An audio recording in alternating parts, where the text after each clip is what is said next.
আমরা আজকে আলোচনা করব ডাব্লিউবিসিএস এর কম্পিউটারের থেকে যে যে প্রশ্নগুলো আসতে পারে বা যে ধরনের প্রিপারেশন আমাদের রাখার দরকার রয়েছে ডাব্লিউবিসিএস পরীক্ষাকে সামনে রেখে। প্রথমে যেটা জানাবো তোমাদের যে ডাব্লিউবিসিএস এর ক্ষেত্রে কম্পিউটারের যে পোর্শনগুলো থেকে প্রশ্ন আসে সেই প্রশ্নগুলোর উত্তর করতে গেলে আমাদের কি ধরনের বিষয়গুলোর দিকে লক্ষ্য রাখতে হবে। একদম ফান্ডামেন্টাল লেভেলে আমাদের কম্পিউটারের যে ধারণাটা সেই ধারণাটা প্রথমে আমাদেরকে দেখে নিতে হবে। যেমন কম্পিউটারের যে টার্মগুলো জড়িত রয়েছে, সিপিইউ, ইনপুট ডিভাইস কি কি রয়েছে, আউটপুট ডিভাইস কি কি রয়েছে, ইনপুট ডিভাইসের মধ্যে বেশ কিছু ফুল ফর্ম যেগুলো বেশ গুরুত্বপূর্ণ, যেমন 2018-তে পড়েছে ব্যাংকের ক্ষেত্রে যে চেকগুলো হয় ওই চেকগুলো পরীক্ষার জন্য কোন ইনপুট ডিভাইস ব্যবহার করা হয়, যেটার উত্তর হচ্ছে এমআইসিআর। তো বেসিক্যালি আমাদের ফান্ডামেন্টাল পোর্শনটা ক্লিয়ার করতে হবে। তো আমরা আজকের যে আলোচনাটা রাখবো সেই আলোচনাটা থাকবে মূলত নেটওয়ার্কিংকে সামনে রেখে, কম্পিউটার নেটওয়ার্কিংকে সামনে রেখে। আমরা নেক্সট ক্লাসে আমাদের ফান্ডামেন্টাল যে জায়গাগুলো রয়েছে যেখান থেকে প্রশ্ন আসতে পারে সেগুলো নিয়ে আলোচনা করবো। বেসিক্যালি আজকের যে ক্লাস সেই ক্লাসে কিন্তু আমরা ফোকাস রাখবো নেটওয়ার্কিং এর দিকে। তো নেটওয়ার্কিং শব্দটার অর্থ আমরা সবাই কম বেশি জানি, কারণ নেটওয়ার্ক শব্দটা বহুল প্রচলিত। আমরা ফোনে কথা বলতে গেলেও বলি নেটওয়ার্ক নেই, বা বিজনেসের দিকে যখন আমরা হাত বাড়াই তখন নেটওয়ার্কিং একটা কনসেপ্ট রয়েছে, সেই কনসেপ্টটাকে বোঝার চেষ্টা করি। বেসিক্যালি নেটওয়ার্ক বলতে কি বুঝি আমরা, না কতগুলো নোড বলতে নেটওয়ার্কিং এর ভাষায় প্রত্যেকটা ডিভাইস যেগুলো মধ্যে নেটওয়ার্কিং করা সম্ভব সেইগুলোকেই বলা হচ্ছে নোড। আমি ধরে নিচ্ছি N1, N2 আর N3। এখানে তিনটে নোড রয়েছে। এই তিনটে নোডকে যদি আমি তার দ্বারা যুক্ত করে দিই এবং এই নোডগুলি যদি একে অপরের সাথে ডেটা কমিউনিকেশন করতে পারে এবং রিসোর্স শেয়ারিং করতে পারে, তাহলে তাকে বলবো নেটওয়ার্ক। এবং নেটওয়ার্ক তৈরি করার যে কৌশলটা তাকে বলবো নেটওয়ার্কিং। বেসিক্যালি ডেফিনেশন কি দাঁড়াচ্ছে নেটওয়ার্কিং? আমার পরীক্ষার ক্ষেত্রে কিন্তু ডেফিনেশন কোথাও লাগবে না, কিন্তু নেটওয়ার্কিং থেকে যে প্রশ্নগুলো আসবে সেগুলো বোঝার জন্য যে ধারণাটা থাকা দরকার সেই ধারণাটা আমাদেরকে বুঝে নিতে হবে।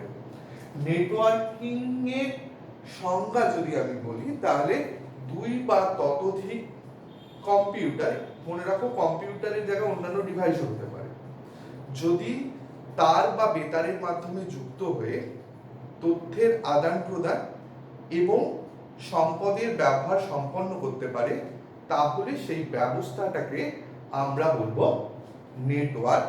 এবং নেটওয়ার্ক তৈরি করার কৌশলটাকে বলবো নেটওয়ার্ক।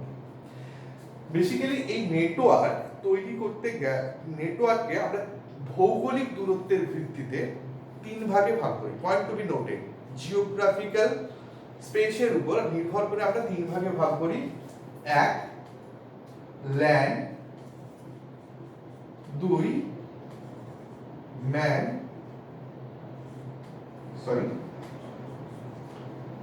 তিন, ওয়ান। আমি যদি বলি সবচেয়ে ছোট যে নেটওয়ার্ক সেটা হচ্ছে ল্যান্ড বা লোকাল এরিয়া নেটওয়ার্ক। ল্যান্ড বা লোকাল এরিয়া নেটওয়ার্ক। ল্যানের দূরত্ব কত হতে পারে? 0 থেকে আমি ধরতে পারি 10 কিমি। জিওগ্রাফিক্যাল একটা স্পেস, একটা স্কুল হতে পারে, একটা অফিস হতে পারে, একটা ক্যাম্পাস হতে পারে, তার মধ্যে যতগুলো নোড রয়েছে বা যতগুলো কম্পিউটার রয়েছে সেগুলো আমি তার দ্বারা যুক্ত করলাম, যে নেটওয়ার্কটা গঠিত হলো তাকে ভৌগোলিক দূরত্বের ভিত্তিতে যদি আমি ভাগ করি তাহলে বলবো local area network. Next, man. Metropolitan network, তাহলে 10 থেকে আমি ধরে নিচ্ছি 100 কিমি, প্রায় অ্যাপ্রক্স, কোথাও বলবে না যে 10 থেকে কত কিলোমিটার জুড়ে ম্যান বিস্তৃত হয়। যদিও বলেও তাহলে আমাকে এই ধারণাটা রাখতে হবে যে সব থেকে ছোট যেটা দেওয়া আছে অপশনে, 3টে অপশন দেওয়া রয়েছে, তার মধ্যে সব থেকে ছোট যেটা সেটা হচ্ছে ল্যান্ড, মাঝারি যেটা সেটা হচ্ছে ম্যান, এবং তারপরে যেটা থাকবে আসছে। ম্যানের পুরো নাম হচ্ছে মেট্রোপলিটন এরিয়া নেটওয়ার্ক। ল্যানের কতগুলো সেগমেন্টকে আমরা যুক্ত করে তৈরি করি একটা ম্যান। অর্থাৎ এইটা একটা ল্যানের সেগমেন্ট, ল্যান। আমি আবার একটা ল্যান তৈরি করছি, ধরে নিচ্ছি এটা ঘাটাল, আর এটা ধরছি আমি মিদনাপুর। এই দুটো শহরের ল্যানের দুটো সেগমেন্ট আমরা যুক্ত করে দিয়েছি তার দ্বারা অথবা বেতার দ্বারা। তার বা বেতারের মাধ্যমে যখন এই ল্যানের দুটো সেগমেন্টকে আমি যুক্ত করলাম, তখন ল্যানের আকৃতিটা কি হয়ে গেল? বৃহৎ হয়ে গেল। তখন তাকে আমরা বলছি মেট্রোপলিটন এরিয়া নেটওয়ার্ক। দেখো, ল্যান এবং ম্যানের মধ্যে যদি আমি একটা ডিফারেন্স তৈরি করতে চাই, তাহলে মূল যে পার্থক্যটা হবে সেটা হচ্ছে ভৌগোলিক ডিসটেন্স, জিওগ্রাফিক্যাল ডিসটেন্স। দ্বিতীয়, গতি।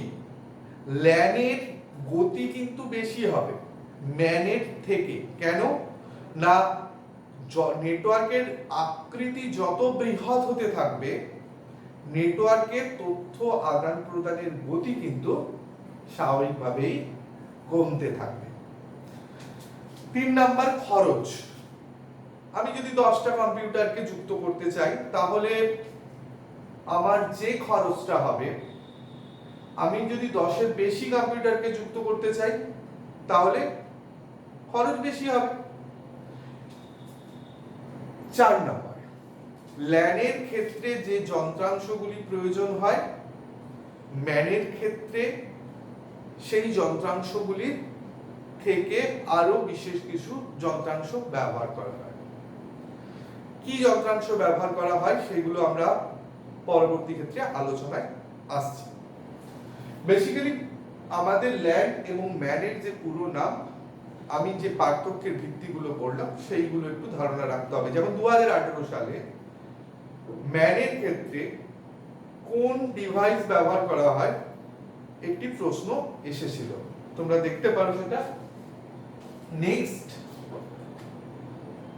1, অর্থাৎ গ্রেটার দ্যান 100 কিমি বা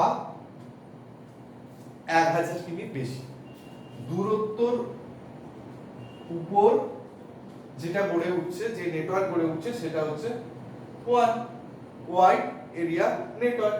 তাহলে সেম টু সেম ল্যানের সেগমেন্ট গুলোকে নিয়ে আমি গঠন করেছিলাম ম্যান, মেট্রোপলিটন এরিয়া নেটওয়ার্ক। এবার এরকম কতগুলো ম্যানের সেগমেন্টকে যদি আমি একসাথে যুক্ত করি,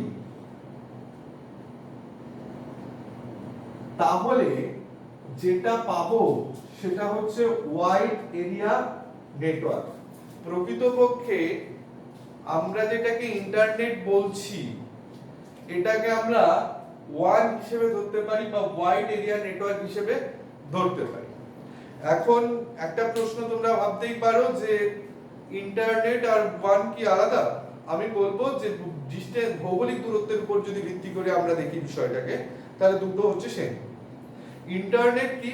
বিশ্বব্যাপী নেটওয়ার্ক, গোটা বিশ্বের নেটওয়ার্ক পরিষেবা, সেটা হচ্ছে ইন্টারনেট।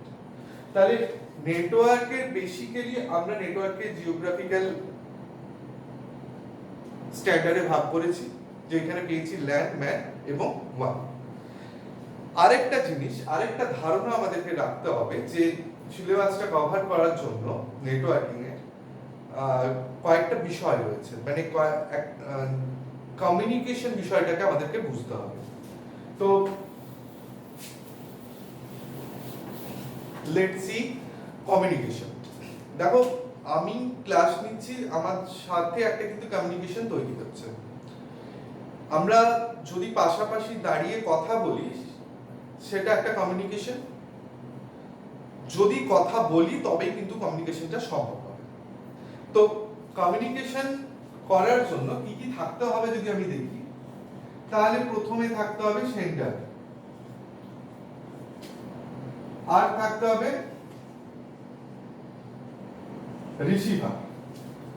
সেন্ডার কে আমি এখন বলছি, আমি হচ্ছি সেন্ডার, রিসিভার কে যে আমার মেসেজটা গ্রহণ করছে সে হচ্ছে রিসিভার, সেন্ডার সেন্ড করছে, রিসিভার তা গ্রহণ করছে।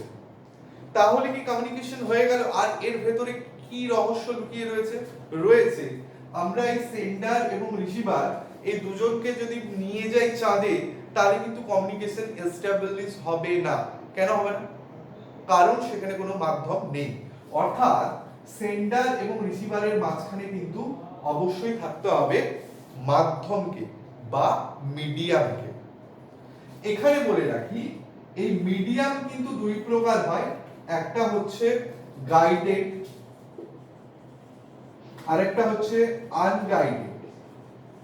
বোঝা গেছে? গাইডেড এবং আনগাইডেড এর মধ্যে পার্থক্য কি? গাইডেড মানে নিয়ন্ত্রিত মাধ্যম, অর্থাৎ তারের মাধ্যমে যখন আমি কমিউনিকেশনটাকে এস্টাবলিশ করছি তখন তা হচ্ছে গাইডেড মিডিয়াম। কি কি হতে পারে? সাধারণত গাইডেড মিডিয়ামের ক্ষেত্রে আমরা তিন প্রকার তারের ব্যবহার করি। কি কি তিন প্রকার তার? একটা হচ্ছে টুইস্টেড পেয়ার, একটা হচ্ছে কোঅ্যাক্সিয়াল, আরেকটা হচ্ছে ফাইবার অপটিক্স কেবল। আমরা বলতে পারি twisted pair cable, coaxial cable, fibre optics cable. তো পরীক্ষার ক্ষেত্রে আমার কি কাজে লাগবে? আমাকে বলতে পারে গাইডেড মিডিয়ার নিম্নলিখিত মাধ্যমগুলির মধ্যে কোনটি গাইডেড মিডিয়া। তাহলে এই তিন প্রকার তারের নাম জানা থাকলে আমি সহজেই বুঝে নিতে পারবো কোনটা গাইডেড মিডিয়া। এই তিন প্রকার তার সম্পর্কে একটু ধারণা রাখা প্রয়োজন। সবচেয়ে বেস্ট যেটা মাধ্যম সেটা হচ্ছে অপটিক্যাল ফাইবার বা ফাইবার অপটিক্স। ফাইবার অপটিক্স অত্যন্ত গুরুত্বপূর্ণ, কারণ কমিউনিকেশনের ক্ষেত্রে ফাইবার অপটিক্স কেবল যে পদ্ধতিতে তথ্য আদান প্রদান করে সেটা কিন্তু বাকি দুই মাধ্যমের থেকে পৃথক। আলোক সংকেত আকারে তথ্য সেন্ডার থেকে রিসিভারের পৌঁছতে পারে কেবলমাত্র ফাইবার অপটিক্স কেবলের মাধ্যমে। এই কারণে ফাইবার অপটিক্স কেবলের দাম কিন্তু অনেক বেশি এবং এটি নমনীয় নয়। নমনীয় মানে ওটাকে বাঁকানো যায় না, সোজা পাততে হয়। তোমরা খেয়াল করে দেখতে পারো যে রাস্তার ধার দিয়ে অনেক সময় মাটির নিচ দিয়ে যে কেবলগুলো নিয়ে যাওয়া হয়ে থাকে টেলিফোন লাইনের ক্ষেত্রে, সেইগুলো কিন্তু অধিকাংশ ক্ষেত্রেই ফাইবার অপটিক্স কেবল।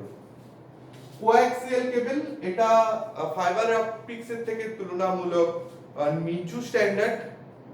এই স্ট্যান্ডার্ড কেবল কি হয়?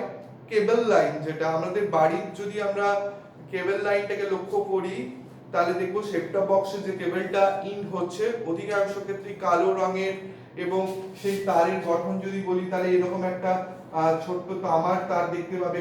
তারটাকে যদি কেটে দেখো তার উপরে দেখতে পাবে একটা কোটিং দেওয়া আছে, জালি দেওয়া রয়েছে, তার উপর কালো রঙের একটা জ্যাকেট পরানো রয়েছে।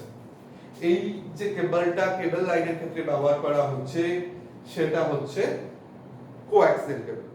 মনে করে রাখো আমি ফাইবার অপটিক্স কেবল বা অপটিক্যাল ফাইবার কেবলের ক্ষেত্রে বলেছি, টেলিফোন লাইন বা ইন্টারনেট সংযোগের ক্ষেত্রে কিন্তু ফাইবার অপটিক্স কেবল অত্যন্ত কার্যকরী। কেবল লাইন সংযোগ, ল্যান সংযোগের ক্ষেত্রে কোঅ্যাক্সিয়াল কেবল অনেক সময় ব্যবহার করা হয়ে থাকে, এবং টুইস্টেড পেয়ার কেবল দুটো তার পেঁচানো অবস্থায় থাকে। যদি টুইস্টেড পেয়ার বলি তাহলে দুটো তার পরস্পরকে পেঁচিয়ে থাকে এবং এর উপর একটা কোডিং দেওয়া থাকে, যার ফলে বাইরে থেকে নয়েজ এই সংকেতকে প্রভাবিত করতে পারে না। এই কেবলের দাম কিন্তু অনেক কম এবং তথ্য আদান প্রদানের যে গতি তাও অনেক কম। তো অপটিক্যাল ফাইবার কে যদি রেটিং দিই তাহলে 5টা আমি রেটিং দিতে পারি। কোঅ্যাক্সিয়াল কেবলকে আমরা 3টে রেটিং দিতে পারি, এটাকে 2টো রেটিং দিতে পারি। রেটিং দিয়ে আমি কি বোঝাতে চেষ্টা করলাম? কোন কেবলের দাম এবং কার্যকারিতা ভালো। একটা শব্দ আমি ব্যবহার করেছি, নয়েজ। নয়েজ কি? পরীক্ষার ক্ষেত্রে গুরুত্বপূর্ণ নয়েজ। যখন কোনো মাধ্যমের মধ্যে দিয়ে তথ্য যায়, ধরো একটা উদাহরণে আসি, আমি কথা বলছি, কেউ জোরে গান চালালো, তাহলে সেন্ডার আমি, রিসিভার তুমি, আমাদের দুজনের মধ্যে কথার মাঝখানে যদি খুব লাউড গান চালানো হয়, তাহলে কিন্তু সেন্ডার রিসিভার থাকা সত্ত্বেও আমরা একে অপরের কথা শুনতে পাবো না। এই যে গান চলছে, এটা একটা নয়েজ। সেরকম ভাবে যখন কমিউনিকেশন মিডিয়ামের মধ্যে দিয়ে তথ্য যাচ্ছে, তা বাইরের বিভিন্ন বাধার সম্মুখীন হতে পারে এবং মাধ্যম নিজেও তথ্য আদান প্রদানের ক্ষেত্রে বাধা তৈরি করতে পারে। দূরত্ব পরিবাহী রোধ তথ্য পরিবহনের ক্ষেত্রে বাধা তৈরি করতে পারে, টেম্পারেচার তাপমাত্রা বাধা তৈরি করতে পারে। এইগুলোকে আমরা বলি নয়েজ। সবথেকে নয়েজ কম কোনটায়?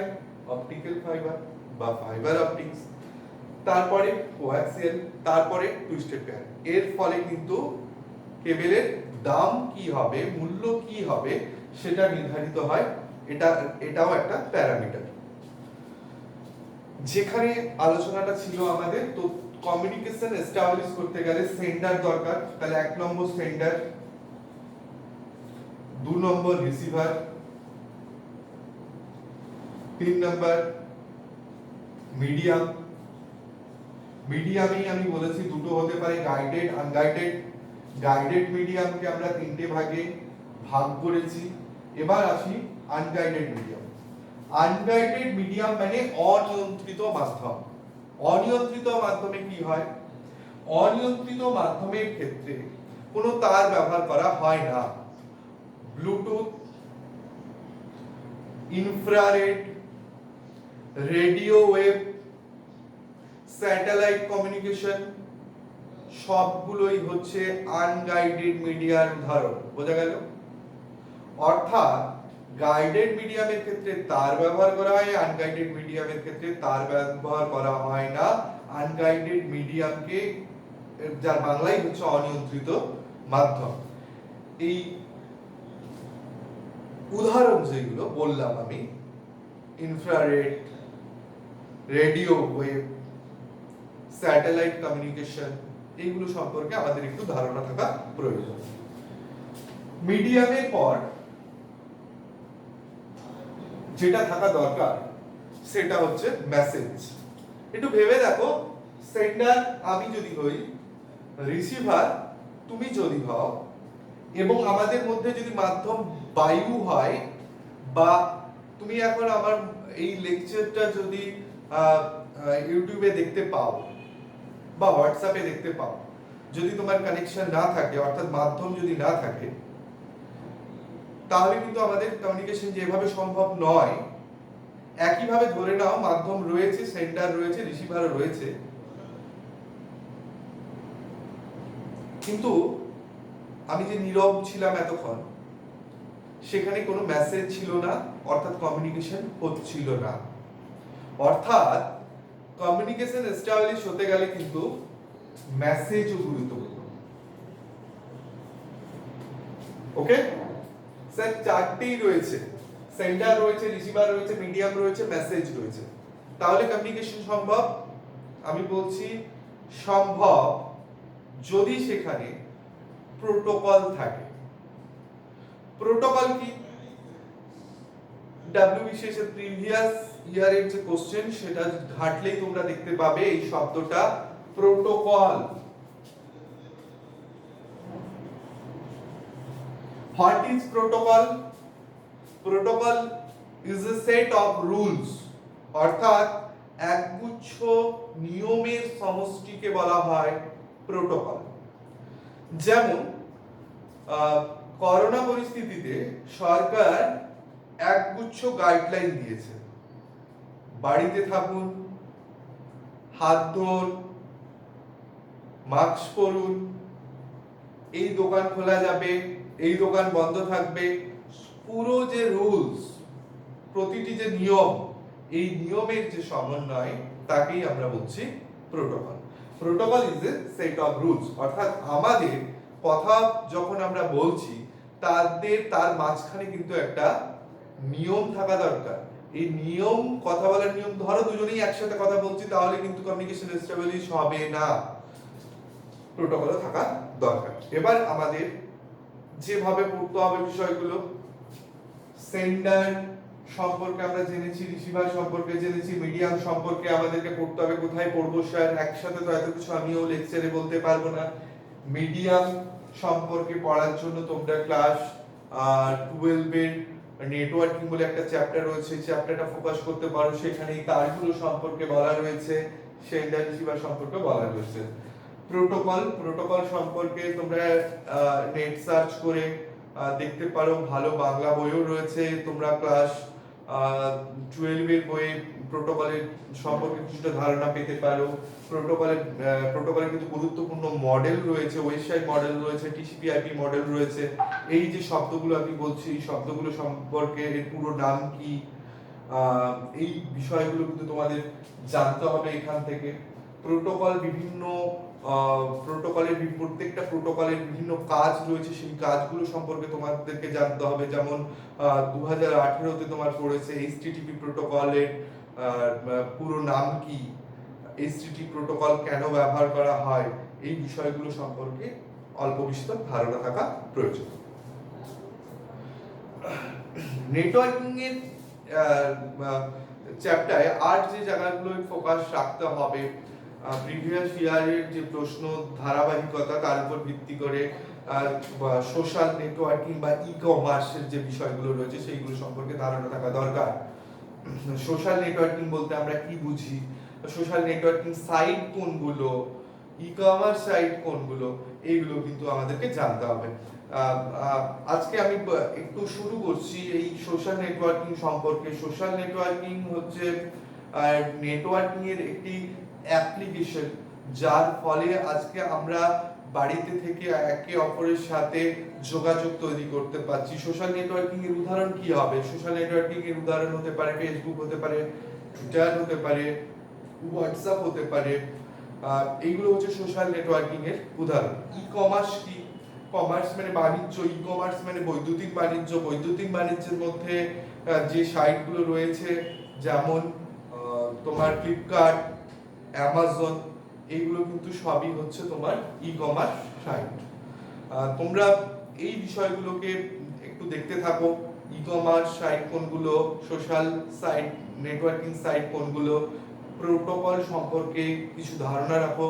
আমি নেক্সট ক্লাসে নেক্সট ভিডিওতে প্রোটোকল সম্পর্কে বিস্তারিত আলোচনা করবো, কারণ প্রোটোকলের বিষয়ে কিন্তু আমাদের অনেকটা স্পেস রয়েছে আলোচনা করার, এবং এখান থেকে কিন্তু গুরুত্বপূর্ণ বেশ কিছু প্রশ্ন আছে। আজকের জন্য এটুকু।